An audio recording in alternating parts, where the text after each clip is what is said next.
The most dangerous thing you do every day isn't a risk you take. It's a sentence you speak. The moment you explain your feelings, your plans, your fears, you stop being a threat. You become a target. Here's a belief most people hold without ever questioning it. Openness builds trust. Share your feelings. Show vulnerability. Be authentic. The more you reveal, the more people connect with you. It sounds reasonable. It feels progressive. And it is, in most cases, exactly wrong. What openness actually does in competitive environments, at work, in social hierarchies, in any situation where stakes exist, is create a detailed map of your psychology and hand it directly to people who may one day use it against you. The people who understand this do not become cold. They do not become dishonest. They become disciplined. They separate what they feel from what they show. And the gap between those two things is where their real power lives. There is a figure who embodies this principle so completely that studying him feels almost uncomfortable. Not a self-help guru, not a productivity influencer. A fictional patriarch, Vito Corleone. A character so psychologically precise that the man who wrote him, Mario Puzo, based him on real patterns of power he had observed across decades. Robert Greene later codified many of these same patterns in the 48 Laws of Power, citing ancient leaders, Machiavelli, and Renaissance court strategists who had all arrived at the same conclusion independently. The most dangerous person in any room is the one whose mind you cannot read. Now, before you dismiss this as manipulation, stop. Because the moment you feel that dismissal is exactly the moment worth examining. Why does the idea of controlling your own emotional output feel wrong? Who benefits from you believing that you should be an open book at all times? Here's how most people interpret emotional intelligence. They hear the word emotional and assume it means expressive. They believe the goal is to feel deeply and communicate those feelings clearly. And in personal relationships, in therapy, at home with the people you love, absolutely, yes. But the Corleone method is not about your personal life. It's about the field, the arena, the professional and social environments where you are, whether you accept it or not, in a low-grade permanent negotiation for status, resources, and influence. In that field, the rules are different. And the first rule is this: whoever speaks first loses. The method nearly disappeared entirely. In the late 1960s and early 1970s, a cultural movement swept through Western society that treated emotional repression as the enemy. And many of those criticisms were valid. Suppressing trauma is not strategy. Denying pain is not strength. But in the reaction against unhealthy repression, something else got lost. The distinction between suppressing an emotion and not performing it. Between denying that you feel something and choosing what you reveal. That distinction, subtle, critical, almost invisible, is the entire foundation of what we're building today. The Corleone method rests on 3 pillars, and once you see them, you cannot unsee them. The first is information asymmetry. Every conversation is an exchange, not just of words, but of intelligence. When you tell someone what frustrates you, you have given them a weapon. When you announce your plans before they're complete, you've given critics a target. When you reveal what excites you, you've handed someone the key to your motivation, which they can now either leverage or withhold. The strategist does the opposite. They ask, they listen, they ask again. They absorb enormous amounts of information about the other person, their priorities, their anxieties, their vanities, while emitting almost none about themselves. It is not deception, it is discipline of disclosure. The second pillar, eliminating emotional triggers. Every person has buttons, compliments that make them beam too wide, slights that make their jaw tighten, topics that make their eyes go flat, fears that make their voice go up half a pitch. A skilled manipulator, and they exist in every organization, in every social group, does nothing except find your buttons. Once they have the map of your psychology, the game is over. They know exactly how to destabilize you before a negotiation, how to inflate your ego just before they make a request, how to make you feel small at precisely the moment you need your confidence most. The Corleone method removes the map. When you are genuinely praised, you receive it with quiet grace. No visible inflation. When you are insulted or provoked, the expression doesn't change, not because you feel nothing, but because your face has stopped being a broadcast signal. The third pillar, and this is the most counterintuitive one, is the weapon of silence. Human beings are neurologically wired to be terrified of pauses. Silence feels like rejection, disapproval, or social failure. And so, instinctively, people fill it. Watch what happens the next time you ask someone a direct question, and then simply wait. Don't fill the space. Don't soften it with a follow-up. Don't nod encouragingly. Just hold the silence. Most people will begin talking within 4 to 6 seconds, and then they'll keep talking. And in those unrehearsed, silence-filling seconds, they will tell you everything.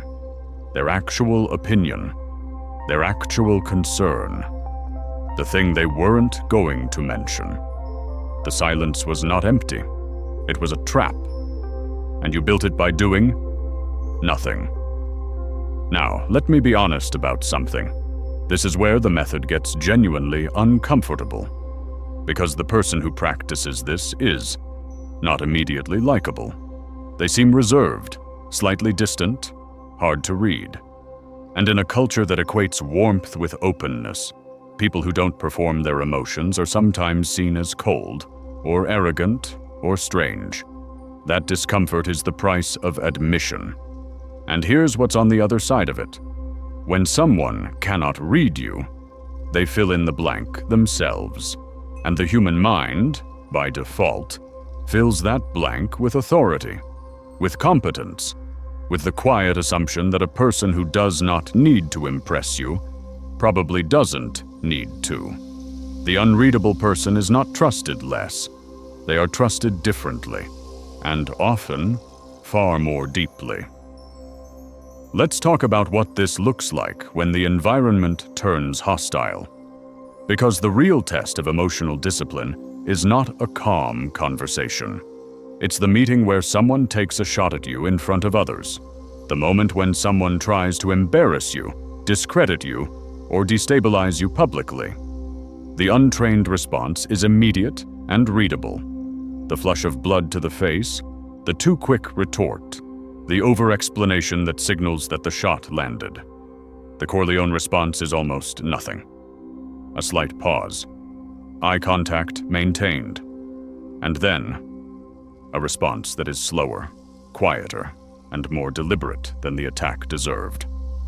That contrast is devastating. The aggressor expected a reaction. They needed the reaction to validate the attack. When it doesn't come, or when it comes so controlled and measured that it barely resembles a reaction at all, the aggressor is now exposed. Their aggression is hanging in the air, unmatched, suddenly looking like their problem. The people who master this method do not become machines. That's the misconception worth killing right here. Emotional discipline is not emotional absence. The goal is not to feel less. The goal is to feel freely and express strategically. The great practitioners of this, the negotiators, the long-game leaders, the quiet people who outlasted everyone louder around them, were not cold people. They were capable people who had learned that their internal life was too valuable to perform for an audience. Think of it as the difference between a river and a flood. Both are powerful. Only one is useful. A small thing worth noting, because you will absolutely experience it. When you start practicing this, people will try to pry. You seem quiet today. Is everything okay? You're being very mysterious. I can't tell what you're thinking. Good. That's the point. Smile. Say something warm and vague. Let them wonder. The discomfort they feel in that moment, that's them realizing they don't have the information they expected to have. That's the method working. And yes, there is a cost. The person who stops broadcasting their emotional state will at times feel profoundly alone in a crowd. There is a specific loneliness to being the most composed person in a room, to carrying your reactions inward instead of outward. You will see that cost clearly. You will weigh it honestly. And if this path is for you, you will choose it anyway. Not because the cost is small, but because what you are building is worth more than the relief of being read easily. Here's what this actually changes in your daily life. At work, you stop volunteering information in meetings before you know where the room stands. You ask questions before you state positions. You wait for others to reveal their cards. In negotiations, salary, contracts, even social negotiations about whose idea gets adopted, you become the one who speaks second, who proposes last, who moves slowest. And slowest is not weakest. Slowest is most deliberate. With people who have historically pushed your buttons, you start to notice the push before it lands. You feel it. You register it. And you don't give them the satisfaction of watching it work. That's not suppression. That's sovereignty. And eventually, something shifts that you didn't expect. The goal at first was protection, building walls, closing signals, not being read. But over time, the practice becomes something else. It becomes a strange kind of freedom. Because when you stop performing your emotions for the room, you actually get to have them more fully. You cry in private and mean it. You celebrate in private and feel it completely. You get angry in private and let it move through you and pass. The emotions don't go anywhere. They just stop being public property. And that is a kind of richness that the world's loudest, most visible, most emotionally broadcast people never quite reach. So here's where I leave you. The world will keep telling you to share more, to be transparent, to perform vulnerability as a social currency, and sometimes in the right relationship, with the right person, in the right moment. They're right. But out there, in the rooms where decisions are made, where positions are assigned, where people are figuring out how much weight your opinion carries, the ones who rise are not the ones who are most understood. They are the ones who are least mapped. The Corleone method is not about becoming someone you're not. It's about protecting the person you already are, until you decide the moment is right to reveal them. The world is full of open books. Be the one they haven't figured out how to read yet.